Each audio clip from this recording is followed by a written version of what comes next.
గమనించాలి. గణపతిని పూజించే క్రమంలో తప్పక అనుసరించవలసిన కొన్ని నియమాలు ఉన్నాయి. ఆ నియమాలలో భవిష్యోత్తర పురాణాన్ని అనుసరించి ఒకటి పాలవెల్లిని నిర్మించడం. ఎక్కడ గణపతిని ఆరాధన చేసే నిమిత్తమై పీఠం, స్థండిలం, వేదిక ఏర్పాటు చేసుకున్నామో ఆ వేదిక పై భాగంలో వెదురు బద్దలతో నలుచదురంగా ఉండే ఒక ప్రత్యేకమైనటువంటి అల్లిక వంటి పదార్థ రూపంలో ఉండేటటువంటి ప్రత్యేకంగా ఉండే వస్తువును వినియోగించాలి. వెదురు బద్దల అల్లిక ఆ రకంగా ఏర్పాటు చేసుకుని ఆ వెదురు బద్దల అల్లికకు లభించేటటువంటి అన్ని పళ్ళని వ్రేలాడదీయాలి. ఈ పాలవెల్లి వియన్ మండలానికి, గగనానికి, ఆకాశానికి ప్రతీక. ఇది మొదటి నియమం. రెండవది, గణేష అర్చనలో స్థండిలం ఎక్కడైతే వేదిక ఏర్పాటు చేసుకుంటున్నామో ఆ వేదిక ఏర్పాటు చేసేటటువంటి చోట గోమయంతో ముందుగా అలికి ఎరుపు రంగు వస్త్రాన్ని వినియోగించాలి. ఇది రెండవ నియమం.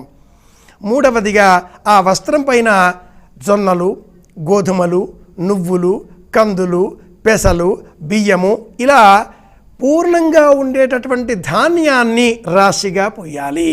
యవలు, వడ్లు వీటినే వినియోగించాలి. ఇవి లభించని కారణం చేత మనమంతా కూడా మన ఇంటిలో లభించేటటువంటి బియ్యమునే వినియోగిస్తున్నాం.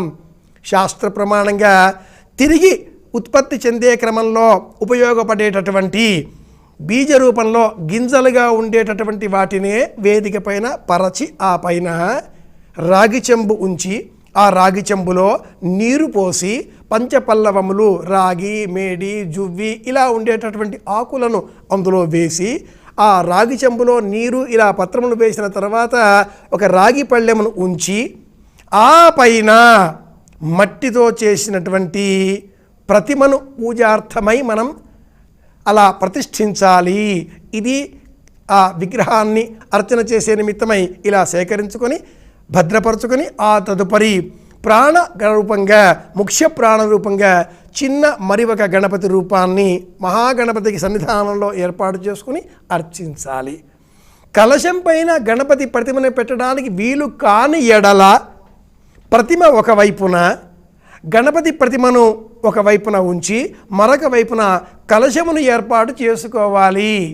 ఆ కలశం పైన కొబ్బరికాయని ఇలా నిలబెట్టకుండా అడ్డుగా పరుండబెట్టి ఎరుపు రంగు వస్త్రాన్ని ఆ కొబ్బరికాయ పైన ఇలా అడ్డుగా పరచి ఆ తదుపరి గణపతి పూజకై ఉపక్రమించాలి.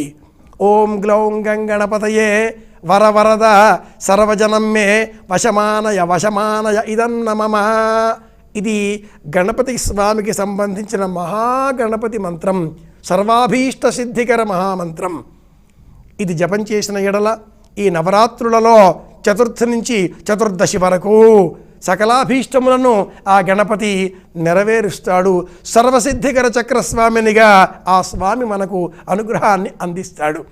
అలాగే విదేశాలకు వెళ్ళాలి, బాగా చదువుకోవాలి, స్వంత ఇంటి నిర్మాణం పూర్తి కావాలి, విదేశాలకు వెళ్ళే క్రమంలో ఏవైనా అడ్డంకులు ఉంటే అవన్నీ కూడా తొలగిపోవాలి. దీనితో పాటుగా ఇంటిలో సమస్యలన్నీ కూడా తొలగిపోవాలి, కుటుంబ సభ్యుల మధ్య అనుబంధం పెరగాలి.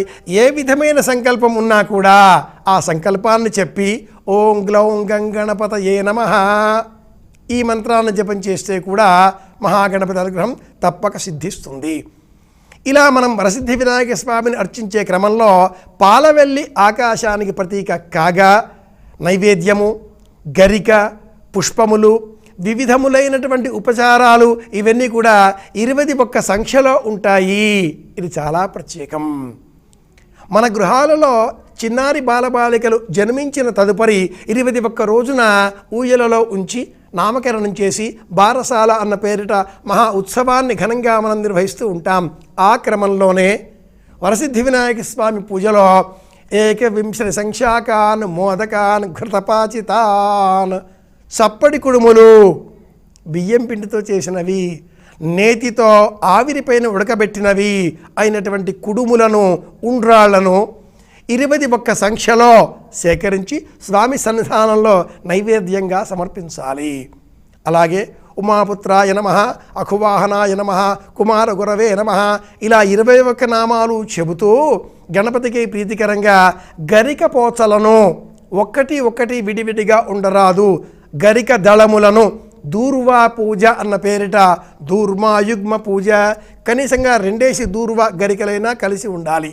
అలాంటి వాటిని 21 సేకరించి గణపతి పాదాల వద్ద ఉంచి సమర్పించి నమస్కారం చేయాలి.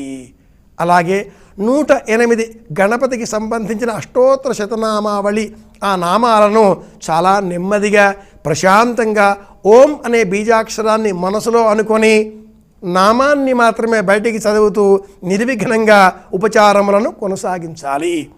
21 వరుసలలో దారమును సిద్ధం చేసుకొని 21 ముడులు వేసి ఆ దారాన్ని గృహంలో ఎవరు అయితే యజమానిగా ఉన్నారో వారి చేతికి రక్షగా ధరింపజేయాలి.